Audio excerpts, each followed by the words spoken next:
Ngayon, bago mo husgahan ang sinuman, dahil alam kong malamang na gagawin mo yon, hayaan mong iguhit ko ang larawan para sa'yo. Dahil hindi ito ang uri ng kwento na nagsisimula sa away o kahina-hinalang text message o pabango na hindi sa kanya sa kwelyo na sa kanya. Hindi, nagsisimula ang kwento sa isang Martes, isang ganap na ordinaryo, halos agresibong nakakainip na Martes. At nagtatapos ito sa akin na nakikipagkamay sa isang lalaki na natutulog, metaphorically, sana, sa aking kasal sa loob ng 2 taon. Pero darating tayo roon. Maligayang pagbabalik sa Dad's True Revenge. Kunin ang iyong merienda, maging komportable, at tandaan, ang mga tao sa mga kwentong ito ay nagkaroon ng bawat pagkakataon na magpakabait. Sila lang ang pumili ng mali. Mag-drop ng komento at siguraduhing mag-subscribe. Magugustuhan mo rito. Ako si Marco de la Cruz. Ako ay 39 taong gulang. Nagmamaneho ako ng bahagyang gasgas na Ford, negatibo 150 na patuloy kong ipinapangako na ayusin. At ako, o kahit papaano ay noon bago ang Martes, ay isang masayang kasal na lalaki. Ang aking asawa, si Regina de la Cruz, ay ang CEO ng Kalaway Vance Capital, isang katamtamang laki na investment firm sa downtown Chicago na kanyang itinayo mula sa isang pitch deck at purong nakakatakot na kabustuhan. Sinasabi kong nakakatakot dahil nakita ko siya sa boardroom. Ang babae ay hindi kumukurap. Siya ay nakatitig lang sa iyo hanggang sa tahimik na umalis ang iyong kaluluwa at umalis sa gusali. Mahal na mahal ko siya, nakakahiya, at iyon ang eksaktong dahilan kung bakit sa partikular na Martes na iyon, nagpa siya akong sorpresahin siya sa trabaho gamit ang tanghalian. Thai food, ang kanyang paboritong pad thai na may dagdag na mani dahil kilala ko ang aking asawa. Kilala ko ang kanyang order ng kape, ang laki ng kanyang sapatos, ang mukha na ginagawa niya kapag nagpapanggap na nakikinig, pero talaga ay mentally nagre-redesign ng living room. Kilala ko ang babaeng ito, o kaya naman akala ko. Ang lobby ng Kalaway Vance Capital ay ang uri ng lugar na nagpapadama sa iyo na kusang ituwid ang iyong kwelyo. Mataas na kisam, marmol na sahig, isang front desk na mukhang mas mahal kaysa sa aking truck, at ang mga pag-aayos na aking iniiwasan. Laging may soft jazz na tumutugtog na walang humihingi, pero sa paanuman ay tinatanggap ng lahat. Klasikong musika ng mayayaman. Walang masaya, pero kalmado ang lahat. Ang security guard sa harap, isang malapad ang balikat na lalaki na may panga na parang countertop ng kusina at name tag na Dennis, ay nag-angat ng isang kamay habang lumalapit ako. Sir, sabi ni Dennis na tinitingnan ako sa paraang tinitingnan mo ang isang taong naligaw sa maling lugar. May appointment ka ba? Sinabi ko sa kanya, nakangiti, itinataas ang bag ng Thai food na parang peace offering. Dito ako para kay Regina de la Cruz. Asawa ko siya. May paghinto. Hindi normal na paghinto. Hindi yung uri kung saan may nag-check ng listahan o nag-aabot ng telepono. Ito ay yung uri ng paghinto na may bigat. Yung uri na kung magbibigay ka ng malapit na pansin, maririnig mo ang eksaktong sandali kung saan nagpasya ang isang lalaki kung tatawanan ka ba sa mukha o hindi. Tinawanan ako ni Dennis sa mukha. Hindi malakas. Sapat na profesional siya para panatilihin ito sa mababang rumble. Pero nanginginig ang kanyang balikat, kumurap ang kanyang mga mata, at pinisil niya ang kanyang mga labi sa paraang ginagawa ng mga tao kapag sinusubukan nilang hindi palabasin ang buong bagay. Tiningnan niya ako, pagkatapos ay tiningnan niya sa likod ko ang elevator bank. Pagkatapos ay tiningnan niya ako muli na may ekspresyon ng isang lalaki na kakakita lang ng punchline bago ang biro. Sir, sabi niya, matatag ang boses, pero may bahid ng amusement. Nakikita ko ang asawa ni Elrea de la Cruz araw-araw. Tumango siya ng dahan-dahan, sadya, sa paraang ginagawa ng mga tao kapag gusto nilang talagang maunawaan mo ang impormasyon bilang katotohanan. At pagkatapos ay itinuro niya ng diretsyo sa likod ng aking balikat. Nandyan siya, paparating ngayon. Lumiko ako at gusto kong maunawaan mo ang isang bagay. Sa sandaling iyon, bawat lohikal na paliwanag na maaaring gawin ng isang makatuwirang utak ng tao. Doppelganger, kambal, elaboradong prank, hallucination mula sa masamang Thai food bago ko pa man kainin ang Thai food. Bawat isa sa kanila ay nagpaputok ng sabay at wala sa kanila ang tumalab dahil ang lalaking lumalabas sa elevator na iyon ay hindi ako. Hindi siya malapit man lang sa akin. Siya ay mas matangkad, mas malapad, na may maitim na buhok na nagkukulay abo sa mga templo at yung uri ng confident na mahabang hakbang na nagsasabing ako ang may-ari ng isang mahalagang bagay. Siya ay nakasuot ng suit na malamang na sinusukat, pinutol, at tinahi ng partikular sa kanyang katawan ng isang tao sa Milan. Siya ay may dalang leather portfolio at nagsasalita sa Bluetooth earpiece, at mukhang, Diyos, tulungan mo ako. Tulad ng uri ng lalaki na ikakasal ng isang siye. Samantala, ako ay nakatayo roon sa madilim na jeans at jacket, hawak ang plastic bag ng Thai food, unti-unting napapansin na may maliit na mansa sa aking manggas na sigurado akong mustasa mula sa sandwich na kinain ko sa almusal. Nag-eye contact kami. Tinapos niya ang kanyang tawag at may gumalaw sa kanyang mukha. Hindi pagkilala, hindi pagkalito, isang bagay na maingat, sinusukat, tulad ng isang lalaki na sinanay na tumugon sa mga sorpresa nang hindi nagpapakita na tumutugon siya sa mga sorpresa. Bahagyang binagal niya ang kanyang lakad, at iyon ang sandali na alam ko. Hindi ko alam kung ano ang alam ko, pero alam kong may isang bagay. At pagkatapos, dahil sa kalaunan ay may self-preservation instinct ako na humigit kumulang katumbas ng isang golden retriever, nagpa siya akong magpanggap. Hoy, sabi ko, iniabot ang aking mga kamay, nakangiti na parang hindi ako sumisigaw sa loob. Buti na at sa wakas ay nakita ko ang mukha sa pangalan, tiningnan niya ang aking kamay, pagkatapos ay kinamayan niya ito ng mahigpit ng isang beses. Gayon din, sabi niya, mababa at pantay ang boses, at pagkatapos ay mas mahina, malapit nang hindi marinig ni Dennis. Sabi niya ng 4 na salita na nagre-range ng bawat bagay na akala ko ay nauunawaan ko tungkol sa aking buhay. Kailangan nating mag-usap ngayon. Isang matalinong lalaki sana ay nagsabi, talagang hindi. Ibinigay sa kanya ang padday sa galit at tinawagan ang kanyang asawa sa lugar. Isang matalinong lalaki sana ay naglakad diretsyo sa kanyang gasgas na Ford, negatibo 150 at nagmaneho sa isang tahimik na lugar para magkaroon ng maliit na dignified na breakdown. Sumunod ako sa kanya sa coffee shop sa kabila ng kalye. Alam ko. Pero narito ang bagay tungkol sa mga sandaling tulad nito. Mga sandali kung saan bahagyang nabibiyak ang realidad sa gitna at makikita mo ang isang kakaibang bagay na kumikislap sa likod nito. Hindi ka lumalayo. Hindi mo magagawa. Bawat rasyonal na bahagi ng iyong utak ay sumisigaw, umalis, at bawat iba pang bahagi mo, ang mausisa na bahagi, ang matigas na bahagi, ang bahaging laging kailangang malaman kung paano matatapos ang pelikula, ay nakahila na ng upuan. Ang kanyang pangalan, sabi niya sa akin, ay espesyal na ahente Daniel Reyes, LIE, Financial Crimes Division. Inislide niya ang isang badge sa mesa ng coffee shop na parang pinakakaraniwang bagay sa mundo, at tinitigan ko ito ng humigit kumulang 1 segundo ng higit pa sa kailangan. Ikaw ay LIE, sabi ko. At ikaw ay nagpapanggap na asawa ng aking asawa sa loob ng 22 buwan. Tumawa ako. Hindi ko alam kung bakit. Hindi ito nakakatawa, kahit kaunti, pero lumabas lang ang tawa sa akin, guwang at bahagyang nawawala sa kontrol. Ang paraan ng pagtawa kapag ang iyong utak ay simpleng hindi makahanap ng iba pang angkop na tugon. 22 buwan, inulit ko. Kasal na kami sa loob ng 6 na taon, sabi ko. Ako at si Regina, tumango siya ng dahan-dahan, at may nagbago sa kanyang ekspresyon. Hindi eksaktong simpatya, pero isang bagay na katabi nito. Magalang, halos tulad ng isang lalaki na kinikilala ang bigat ng isang bagay na kanyang dinala sa ngalan ng ibang tao. Enr de la Cruz, sabi niya, nilalagay ang parehong mga kamay sa paligid ng kanyang tasa ng kape at bahagyang sumandal pasulong. Ang iyong asawa ay hindi ang iniisip mo. At naroon ito, ang linya, yung naririnig mo sa mga pelikula at iniisip, walang nagsasabi niyan sa totoong buhay. Maliban na may nagsabi niyan sa akin sa isang coffee shop sa isang Martes sa kabila ng kalye mula sa gusali na may pangalan ng aking asawa, habang ang aking padday ay unti-unting lumalamig sa bag sa upuan sa tabi ko. Tiningnan ko siya, matatag, kalmado, ganap na hindi kalmado.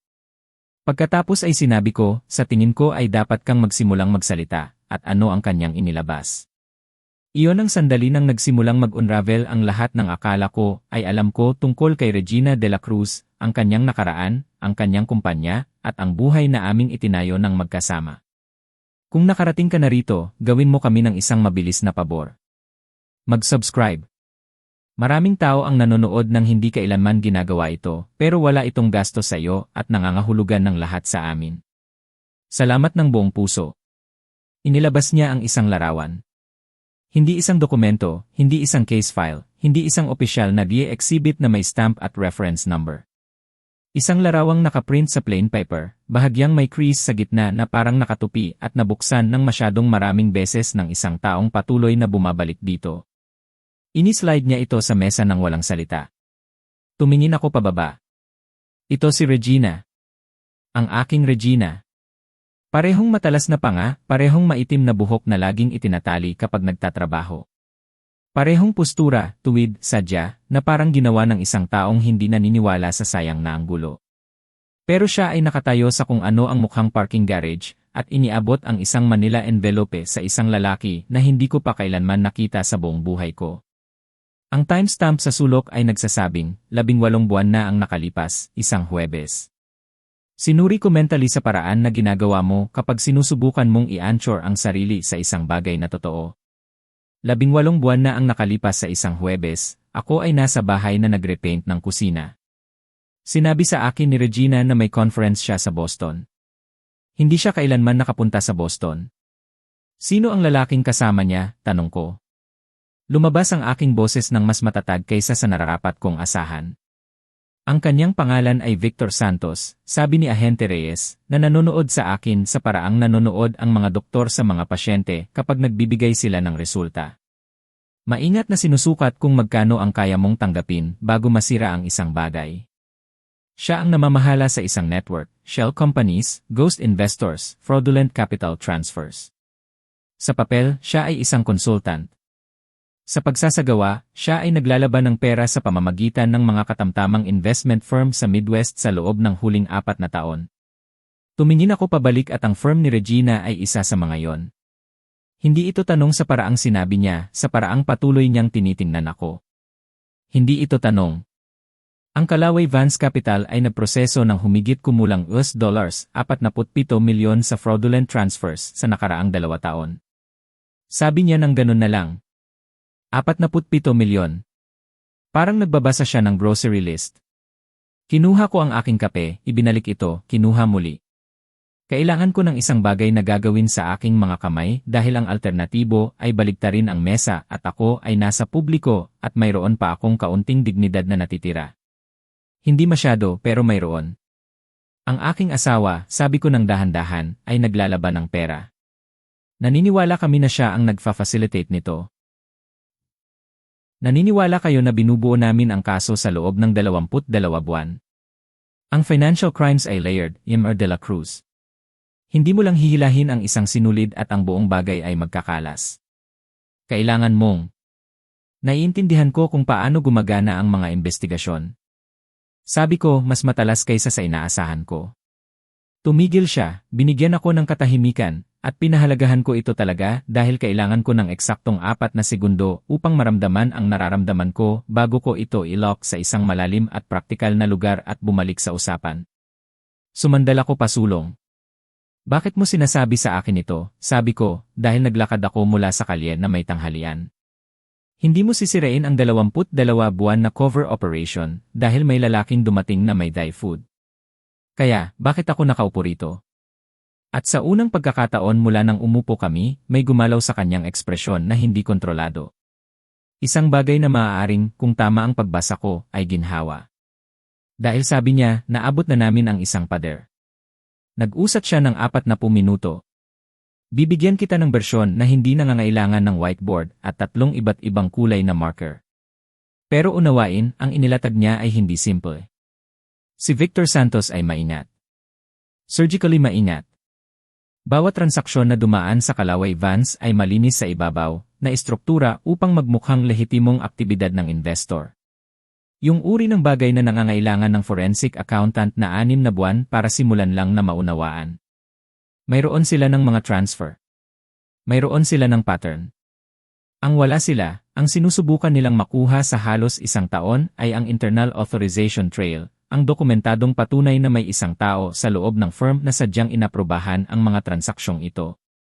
Ang taong iyon ay naniniwala siyang si Regina. Pero si Regina ay hindi nag-iwan ng kahit isang fingerprint. Bawat approval na mahalaga ay naruta sa pamamagitan ng secondary authorization system na umiiral technically sa ilalim ng lagda ng Chief Financial Officer ng Kalaway Vance, isang lalaki na si Gregorio Santos. Na 3 buwan na ang nakalipas ay nagkaroon ng napakakumbenyenteng atake sa puso at namatay bago maipasok ng DA para sa pagtatanong. Kumbenyente, sabi ko ng patad. Talaga, sumang-ayon si Reyes. At ang paraan ng pagsabi niya ay nagsabi sa akin na hindi niya rin iniisip na aksidente ito. At bigla, bawat trail na mayroon kami ay huminto sa mesa ng isang patay na tao. Tahimik ako sandali. Sa labas ng bintana ng coffee shop, gumagalaw ang Chicago sa paraang laging gumagalaw ang Chicago.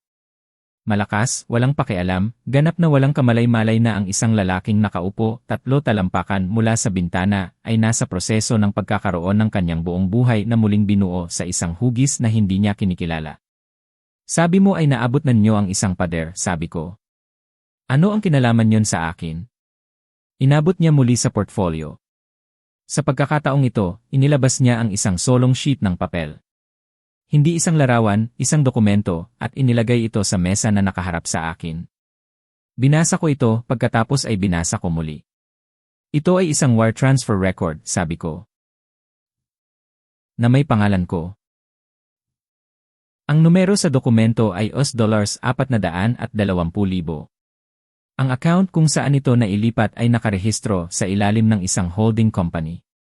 Ang account kung saan ito nagmula ay sa akin, ang aking personal savings account, yung tinulungan ni Regina na i-set up nang pinagsama namin ang aming finances 2 taon sa kasal.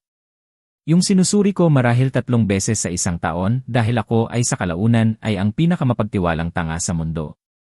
Ang transfer na ito ay ginawa 14 na buwan na ang nakalipas, sabi ni Reyes ng mahina. Mula sa iyong account, hindi mo ginawa. Hindi, sabi ko hindi ko ginawa. Alam namin yon. Talaga? Naging patag ang aking boses. Yung uri ng patag na hindi kalmado. Ito ang ibabaw ng isang bagay na kabaligtaran ng kalmado, na pinakinis ng sapat upang gumana. Dahil mula sa aking posisyon, ang dokumentong iyon ay mukhang madaling magamit upang magmungkahi na ako ay bahagi nito. Hindi niya itinatwa. At ang katotohanan na siya ay nakaupo roon at hindi itinatwa ay nagsabi sa akin ng higit pa kaysa sa anumang sinabi niya sa nakaraang 40 minuto. May nagsabuatan sa akin, sabi ko. May gumawa ng contingency, sabi niya ng maingat. Isang bagay na maaaring gamitin kung kinakailangan upang i-redirect ang atensyon sa akin, sayo. Tumawa ako muli, yung parehong buwang, bahagyang nawawala sa kontrol na tawa mula kanina. Dahil ano pa ang gagawin mo? Ang aking asawa, ang babaeng pinagmaneho ko sa buong bayan upang dalhan ng Thai food, ang babaeng kilala ko ang coffee order sa puso. Ang babaeng pinanood kong bumuo ng isang pambihirang bagay mula sa wala at naramdaman ko ang wala kundi pagmamalaki habang ginagawa niya ito. Ang aking asawa ay naglagay ng trapdoor sa aming kasal at ako ay nakatayo rito sa loob ng 14 na buwan nang hindi kailanman tumingin pababa. Ano ang kailangan mo sa akin? Tanong ko. Access, sabi niya. May server room sa ika-14 na napalapag ng Kalaway Vans. Ang authorization records na kailangan namin, ang tunay na mga yon, yung hindi na ruta sa pamamagitan ni Santos. Naniniwala kami na nasa private internal drive na hindi kailanman nakakonekta sa external network. Iyon ang dahilan kung bakit hindi namin ito mahila remotely. Kailangang physically i-access ng isang tao ang terminal at hindi ka makakuha ng warrant dahil sa sandaling gumalaw kami ng opisyal, ang drive ay mabubura. Nakita na namin itong mangyari ng 2 beses sa mga kaugnay na kaso. Ang mga taong ito ay may mga tao sa loob. Enr de la Cruz, gumagalaw kami sa papel. Ang ebidensya ay nawawala bago matuyo ang tinta. Tinitigan ko siya. Kaya, kailangan mo ako na pumasok sa gusali ng aking asawa.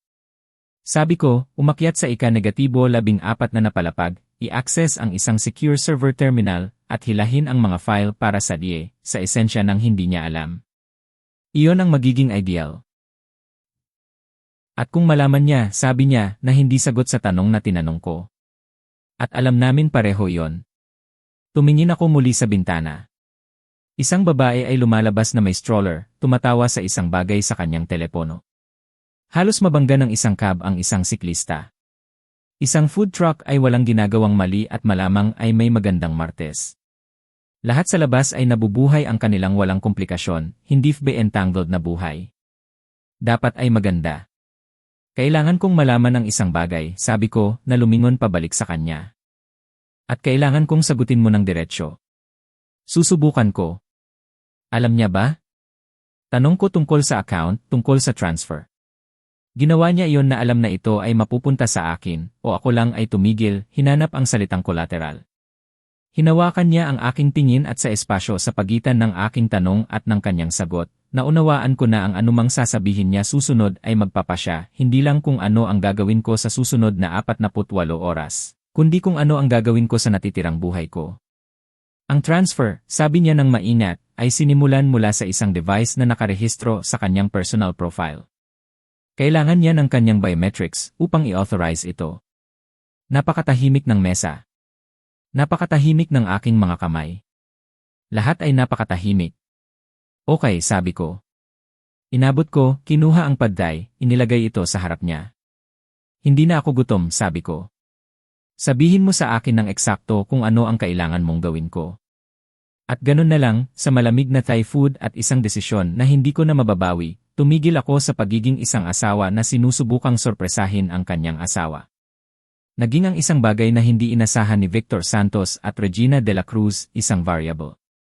Kung matagal ka nang nakikinig at gusto mo ng mga kwentong tulad nito na patuloy na dumating, talagang nakakatulong kung pindutin mo ang like button at mag-subscribe. 77% ng mga tao ay hindi kailanman ginagawa, pero iyon ang nagpapatakbo sa buong bagay na ito. Kaya, salamat ng totoo. Binigyan ako ni Reyes ng 24 oras. Hindi dahil 24 oras ang ideal, hindi dahil tinakbo ng Ye ang mga numero at natukoy na iyon ang optimal na window. Binigyan niya ako ng 24 oras dahil iyon ang haba ng panahon na wala si Regina sa gusali. May quarterly review dinner siya ng gabing iyon kasama ang kanyang board, na sinusundan ng kung ano ang kanyang assistant, na si Reyes ay tahimik na nililinang bilang source sa loob ng mahigit 6 na buwan, Diyos ang pagpapala sa kanya, ay kinumpirma na isang overnight stay sa Langham Hotel kasama ang dalawa niyang senior partners. Isang gabi, isang window. Magkakaroon ka ng comms sa iyong kaliwang tainga, sabi ni Reyes sa akin. Inislide ang isang maliit na case sa mesa ng coffee shop na parang nasa pelikula kaming pareho na hindi nag-audition. Ang aking team ay magpo-post sa isang van sa Walker Drive. Pumasok ka, i-access ang terminal sa 14 na. Isaksak ang drive. Ibinigay niya sa akin ang isang bagay na mukhang ordinaryong ESC drive, pero premyo ay hindi ordinaryo sa anumang paraan na mahalaga. At hayaan itong tumakbo ng 60 segundo, marahil 70. Pagkatapos ay lumabas ka. At si Dennis, sabi ko, ang guard, ang lalaking tumawa sa akin ngayong umaga. Si Dennis ay umaalis sa trabaho ng 6. Ang evening guard ay isang lalaki na si Paul. Si Paul ay lubusang na brief. Hahayaan kanyang dumaan ng walang logging ng pagbisita. Mayroon kang evening guard. Matagal na naming pinaplano ito, Yengre. De la Cruz. Malinaw, sabi ko, kailangan nyo lang ng asawa. Hindi siya nakipagtalo rito. Umuwi ako ng hapon na yon at naupo sa aking kusina, ang kusina na aking nirepaint habang si Regina ay supposedly sa Boston. At ginawa ko ang isang bagay na hindi ko na ginawa sa mahabang panahon. Naupo lang ako. Walang telepono, walang telebisyon, walang ingay, ako lang at ang hum ng refrigerator, at ang bahagyang amoy ng pintura na 18 buwan pa rin ang lumipas ay bahagyang masyadong dilaw. Sinabi sa akin ni Regina na mahal niya ito. Hinalikan niya ako sa pisngi nang umuwi siya mula sa kanyang fake conference at sinabi, Marco, perpekto ito. Naisip ko na nakaupo roon kung gaano karaming bagay ang sinabi niya sa akin na perpektong kasinungalingan. Pagkatapos ay tumigil ako sa pag-isip dahil ang partikular na daang iyon ay walang magandang wakas at kailangan kong maging functional sa humigit kumulang 4 na oras. Nang 5 oras 30 minuto, isinuot ko ang jacket, hindi yung may mustard stain, isang mas maganda. Dahil kung lalakad ako sa gusali ng aking asawa upang magnakaw ng ebidensya laban sa kanya para sa gagawin ko ito na parang ako ay nababagay doon. Isinuot ko ang earpiece. De la Cruz. Ang boses ni Reyes ay dumating ng malinaw at mababa. Okay ka. Pero tara na. Ang lobby ng Kalaway Vans ng 7 oras 40 minuto sa gabi ay isang ganap na ibang hayop kumpara sa marmol na sahig na soft jazz na tumutugtog na soul departing na karanasan sa araw. Sa gabi ito ay tahimik, minimal na ilaw. Ang front desk ay staff ng isang solong guard. Si Paul, totoo sa salita ni Reyes. Isang compact na lalaki sa kanyang 50 na may pagod na mga mata at enerhiya ng isang taong hinilingan ng isang bagay na hindi komportable at nagpasya na ang pinakamagandang estratehiya ay magpanggap na ganap itong normal. Tiningnan niya ako habang pumasok ako, tumango ng isang beses, pinindot ang isang buton sa ilalim ng mesa. Ang turnstile ay nag-click na bukas. Hindi kami nag-usap ng kahit isang salita sa isa't isa. At ito ay tunay na ang pinakapropesyonal na pakikipag-ugnayan na nagawa ko kailanman sa ibang tao. Ang elevator papunta sa 14 na ay nasa secondary bank sa likod ng lobby, na access lamang sa key card. Si Reyes ang nag-asikaso niyan din. Ang card ay nasa bulsa ng aking jacket, slim at puti, at ganap na walang marka. Pinindot ko ito sa reader. Nag-green ang ilaw. Bumukas ang mga pinto ng maayos hanggang dito, sabi ni Reyes sa aking tainga. Huwag, sabi ko sa kanya. Huwag ano? Huwag sabihin na maayos itong nagpapatuloy. Iyon ang pinaka-epektibong paraan upang magarantiya na agad na may mali. Hindi ka ba kailanman nanood ng pelikula? Isang paghinto. Lang tumungo ka lang sa 14 na, sabi niya. Ang ika-negatibo 14 na napalapag ay madilim maliban sa ambient glow ng standby monitors, at ang maputlang asul na ilaw ng emergency exit signs na nagbibigay kulay sa lahat na parang agresibong cinematic. Ang server room ay nasa dulo ng hallway na may linya ng glass-walled offices. Bawat isa ay walang tao, bawat isa ay sumasalamin sa aking sariling silhouette pabalik sa akin habang lumalampas ako. Gusto kong sabihin sa iyo na ako ay kalmado. Gusto kong sabihin sa iyo na gumalaw ako ng madaling kumpiyansa ng isang lalaki na nagawa na ito dati. Gusto kong sabihin sa iyo ng maraming bagay. Ang sasabihin ko sa iyo ay ako ay humihina na parang isang lalaki na nakalimutan na ang paghinga ay dapat na otomatiko, at sinabi ko ng mahina nang hindi bababa sa 2 beses ang isang salita na hindi ko ulitin dahil pinalaki ako ng aking ina, nang mas mabuti. Ang pinto ng server room ay may keypad. Binasa ni Reyes sa akin ang code na 6 na digit. Pinindot ko ang mga ito. Nag-disengage ang lock na may tunog na parang buntong hininga. Sa loob ay malamig. Yung uri ng lamig na tumatama sa iyong dibdib. Sadyang pinapanatili ang temperatura ng seryosong makinarya. Mga hilera ng server ay kumikislap ng patuloy sa dilim, pasensya at walang pakialam. At sa malayong dulo ay ang terminal na inilarawan ni Reyes, isang standalone unit, walang network cable, air gap, na sa DA terms ay nangangahulugang ang bagay na talagang gusto namin pero hindi namin maaaring legal na hawakan. Tinawid ko ang kwarto, naupo sa terminal, ginising ang screen. Isaksak ang drive, sabi ni Reyes. Kaliwang port isinaksak ko ito. Kumislap ang screen. Lumitaw ang isang progress bar, maputla laban sa madilim na interface, at nagsimulang gumalaw ng nakakainis na bagal ng bawat progress bar sa kasaysayan ng sangkatauhan. 12% 20 Reyes, sabi ko ng mahina. Kung gagana ito, kung makukuha mo ang kailangan mo, ano ang mangyayari sa kanya? Isang sandali. Hindi talaga iyon ang aking alam kung hindi iyon ang iyong departamento, sabi ko. Hindi ako nagtatanong ng opisyal. Nagtatanong ako bilang ang lalaking nagpapanggap na asawa niya sa loob ng 22 buwan. Kilala mo siya? Ano ang mangyayari kay Regina? Tumama ang progress bar sa 43%. Tahimik siya nang matagal na akala ko ay hindi na siya sasagot. Matalino siya, sabi niya sa wakas. Matalino nang ang kanyang mga abogado ay susubukang iposisyon siya bilang secondary actor, isang taong pinilit na leverage sa kooperasyon. Kung gagana yon, huminto siya, depende sa kung ano ang nasa drive na yon. Ibig sabihin kung alam niya ng eksakto kung ano ang ginagawa niya, kung gayon walang dami ng matalinong abogado ang magbabago sa math. 61%. Tinitigan ko ang progress bar at naisip ko si Regina sa 29 na nakatayo sa aming apartment na may pitch deck na nakakalat sa mesa ng kusina, nagsasalita sa bilis na nagpapahirap sa pagsubaybay sa bawat pangungusap. Ang kanyang mga mata ay sumiklab sa isang bagay na hindi ko pa nakita sa ibang tao noon o pagkatapos. Purong, walang halong paniniwala sa isang bagay na kanyang binubuo. Nahulog ako sa pag-ibig sa kanya sa eksaktong sandaling iyon. Hindi bago ang sandaling iyon, partikular ang mesa ng kusina, ang pitch deck, ang mga mata. Naisip ko kung kailan naging ito ang babaeng iyon.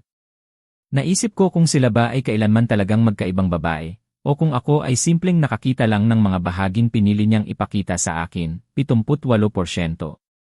At pagkatapos ay bumukas ang mga ilaw, bawat solong ilaw sa ika-negatibo, 14 na napalapag, lahat ng sabay. Maliwanag at bigla at ganap na katastrofiko. Reyes, sinimulan ko. Nakikita ko, sabi niya. At ang kanyang boses ay nagbago. Ang maingat na sinusukat na cadence ay nawala. May nag-trigger ng internal security override ng gusali. De la Cruz, kailangang matapos ang drive na yon. Gaano katagal? 40 segundo, marahil 50. May tao sa gusali, sabi ko. Isang taong hindi dapat narito. Siya ba? Ang pinakamahabang paghinto sa buong buhay ko. Hindi, sabi niya. Ang tracker ni Regina ay nagpapakita sa kanya sa langham. Hindi siya. Kung gayon sino? Ang kotse ni Victor Santos ay nakunan sa traffic cameras, 4 na block silangan, 11 minuto na ang nakalipas. Hindi namin. Isang tunog sa kanyang dulo na muffled urgent. Hindi namin alam na may access siya sa gusali. Gumagalaw na kami ngayon, pero De La Cruz, kailangan mong manatili sa terminal na yon. 71%. Gusto kong sabihin sa iyo na ang tunog na narinig ko sa hallway sa labas ng pinto ng server room ay banayad. Isang yapak. Marahil isang maingat na lalaki na gumagalaw ng maingat. Yung uri ng tunog na mahuhuli mo lang kung ikaw ay natatakot na at ang iyong mga pandama ay na-dial up sa lampas ng normal na saklaw ng isang sitwasyon na tama na kinikilala ng iyong katawan bilang mapanganib. Hindi ito banayad. Ito ay ang sadyang walang pagmamadali na tunog ng isang taong alam ng eksakto kung saan siya pupunta at walang dahilan upang magmadali, na sa aking karanasan ay mas nakakatakot kaysa sa isang taong tumatakbo. Ang pagtakbo ay nangangahulugan ng panik. Ang pagtakbo ay nangangahulugan ng improvisation. Mabagal at steady ay nangangahulugan na ang tao ay alam na kung paano matatapos ito. 76% ang door handle ay gumalaw. Reyes, sabi ko ng mahina. 20 segundo, sabi niya. Nasa gusali na kami. 20 segundo. 78% bumukas ang pinto. Si Victor Santos ay hindi ang inaasahan ko. Hindi ko alam kung ano ang inaasahan ko. Isang bagay na villainous, siguro. Isang bagay na nag-aanunsyo sa sarili. Siya ay sa halip ay isang lalaki na humigit kumulang 60, katamtamang taas, pilak ang buhok, nakasuot ng coat na mas mahal kaysa sa aking truck. Mukha siyang nakatayo sa pintuan ng server room na parang isang distinguished na lolo, maliban sa mga mata. Ang mga mata ay mga mata ng isang lalaki na gumawa ng malaking bilang ng mga desisyon sa kanyang buhay, at sa pinakamarami ay naramdaman ang administrative regret tungkol sa alinman sa mga ito. Tiningnan niya ako. Tiningnan niya ang terminal. Tiningnan niya ang drive. 79%, Mr. De La Cruz, sabi niya. Kaaya-aya at conversational ang kanyang boses. Ang boses ng isang lalaki na nag-order ng alak sa restaurant. Hindi ang boses ng isang lalaki na kakapasok lang sa isang taong nagnanakaw ng ebidensya na magwawasak sa lahat ng kanyang ginugol na 4 na taon na binubuo. Nai-curious ako sa'yo. Nakakatawa, sabi ko. Alam ko lang na umiiral ka sa loob ng humigit kumulang 8 oras. Ngumiti siya. Hindi ito umabot sa mga mata. Walang umabot sa mga mata. Dapat mong alisin yan, sabi niya, tumango sa drive. At ibigay. Ito sa akin at maaari tayong mag-usap tungkol sa kung paano hindi na kailangang maging mas komplikado ito kaysa sa kasalukuyan. 100%. Ang drive ay nag-eject ng may malambing na click. Hinila ko ito mula sa port na rito ang bagay, Victor, sabi ko, unti-unting tumayo, ang drive sa aking saradong kamao, ang aking puso ay gumagawa ng isang bagay na medikal na hindi dapat sa loob ng aking dibdib. Hindi talaga ako isang komplikadong lalaki. Nagmamaneho ako ng gasgas na truck. Nagre-repaint ako ng mga kusina. Dinadala ko ang aking asawa ng Thai food tuwing Martes. Huminto ako. O dati. Tumagal siya ng isang hakbang sa kwarto. Ang pinto ng stairwell sa dulo ng hallway ay sumabog na bukas. Walang gumagalaw. Dumating si Reyes sa pinto kasama ang 2 ahente sa likod niya at ang server room ay biglang puno ng mga flashlight at sigaw at ang partikular na organisadong kaguluhan ng mga taong sinanay para sa eksaktong sandaling ito. Sa wakas ay nagagawa ang bagay na hinihintay nilang gawin sa loob ng 22 buwan. Tiningnan ako ni Victor Santos ng isang huling beses. Nawala ang kaaya-ayang ekspresyon. Ang nasa ilalim nito ay hindi kaaya-aya sa lahat. Dinala nila siya sa hallway. Ito ay mahusay at mabilis at walang katulad sa mga pelikula, na sa paanuman ay parehong nakakadismaya at malalim na nakapapanatag. Lumitaw si Reyes sa pintuan ng server room, humihinga ng mas mabilis kaysa sa dapat aminin ng isang federal agent, at tiningnan ang aking saradong kamao. Sabihin mo sa akin na hinawakan mo ito, sabi niya. Binuksan ko ang aking kamay. Ang drive ay nakaupo sa aking palad, maliit at puti at walang katangi-tangi, ang pinakamahal na bagay na hawak ko kailanman. Naglabas siya ng hininga. Maganda ang ginawa mo, De La Cruz. Sabi niya, gusto kong expunge ang transfer record na yon. Sabi ko, ang aking pangalan, ang aking account, lahat nito. Gusto kong mawala, tapos na. At gusto kong malaman kung ano ang nasa drive na ito, bago malaman ng sinuman. Gusto kong malaman kung sino talaga siya. Tiningnan niya ako ng matagal, isang bagay sa kanyang mukha na sa pagkakataong ito ay walang duda na malapit sa simpatya. Sigurado ka ba rito, sabi niya. Naisip ko ang mesa ng kusina, ang pitch deck, ang mga mata. Hindi, sabi ko ng tapat, pero sabihin mo pa rin. Sinabi nila sa akin 3 araw pagkatapos sa isang conference room na may masamang kape at fluorescent lighting na nagpapamukha sa lahat na bahagyang guilty anuman ang ginawa nila. Ang drive ay naglalaman ng lahat. 4 na taon ng authorization records, transfer approvals, internal communications. Si Regina ay hindi pinilit. Hindi siya na-leverage. Pumasok siya sa arrangement kasama si Victor Santos sa pinakasimula ng si Kalaway Vance, ay 18 buwan pa mula sa pagiging profitable, at kailangan niya ng kapital na hindi niya maaaring kunin ng lehitimong paraan. Gumawa siya ng pagpili at pagkatapos ay gumawa siya ng $47 milyon na halaga ng karagdagang mga pagpili upang protektahan ang una. At sa gitna ng lahat nito, pinakasalan niya ako.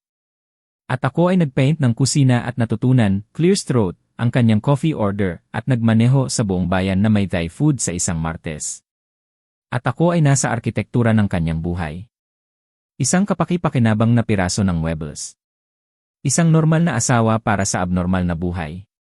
Isang kwento na maaari niyang sabihin. Collateral tulad ng aking kinatatakutan. Siya ay inaresto sa isang Huwebes ng umaga. Hindi ako naroon. Hindi ko gusto. Nag-alok si Reyes, pero sinabi ko sa kanya hindi. May mga bagay na hindi mo kailangang makita. Mga bagay na hindi magpaparamdam sa iyo ng mas mabuti. At ang panonood sa kanila na maglagay ng mga handcuffs sa babaeng minahal mo ay isa sa mga yon. Nagmaneho ako sa halip. Walang destinasyon, Chicago lang na gumagalaw sa labas ng mga bintana ng aking gasgas na Ford, negatibo 150. Malakas at walang pakialam gaya ng dati. Tumulog ang aking telepono sa ilang punto. Hindi ko sinagot. Sa isang red light sa isang lugar sa North Side, tiningnan ko ang passenger seat kung saan ang bag ng Thai food ay nakaupo 2 araw na ang nakalipas, malamig at hindi nagalaw. Habang sumang-ayon akong pumasok sa isang nasusunog na gusali para sa Rie. Halos tumawa ako. Halos. Nag-green ang ilaw. Nagmaneho ako at sa isang lugar sa likod ko sa isang lungsod na patuloy na lumilipat sa susunod na kwento nito, ang babaeng minahal ko ay natututo na ang pinakamapanganib na bagay tungkol sa pagbuo ng buhay sa mga lihim ay hindi ang mahuli. Ito ay ang mapagtanto na sa isang punto sa daan, sa pagitan ng mga kasinungalingan at ang paglalaban ng pera at ang maingat na binuong contingencies, may isang bagay na totoo, at siya ay gumugol ng 2 taon sa pagbuo ng trapdoor sa ilalim nito. Kung nagustuhan mo ang kwentong ito, sumali sa aming komunidad sa pamamagitan ng pagpindot sa like button at pag-subscribe para sa higit pang totoong, hilaw, at family-centered na mga kwento. At gaya ng laging, salamat sa pagiging bahagi ng mundong ito.